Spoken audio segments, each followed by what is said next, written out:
फिरोज मां ख़बर थियूं। बहरापुर पुलिस ऐं ॾोहारियुनि विच में मुबैना मुक़ाबिलो थियो आहे। ॿ ॼणा ज़ख़्मी हालत में गिरफ़्तार किया विया आहिनि।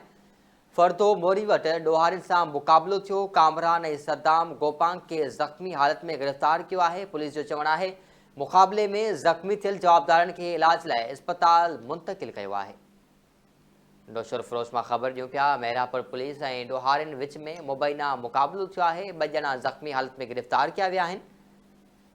फर्दो मोरी वटि ॾोहारियुनि सां मुक़ाबिलो थियो। कामरान ऐं सद्दाम गोपांग खे ज़ख़्मी हालत में गिरफ़्तार कियो आहे। पुलिस जो चवणु आहे त मुक़ाबले में ज़ख़्मी थियल जवाबदारनि खे इलाज लाइ इस्पताल मुंतक़िल कयो आहे।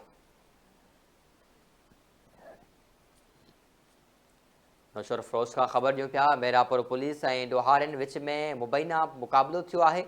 ॿ ॼणा ज़ख़्मी हालत में गिरफ़्तार किया विया आहिनि। फर्दो मोरी वटि ॾोहारियुनि सां मुक़ाबिलो थियो। कामरान ऐं सद्दाम गोपांग खे ज़ख़्मी हालत में गिरफ़्तार कयो आहे। पुलिस जो चवणु आहे त मुक़ाबले में ज़ख़्मी थियल जवाबदारनि खे इलाज लाइ इस्पताल मुंतक़िल कयो आहे।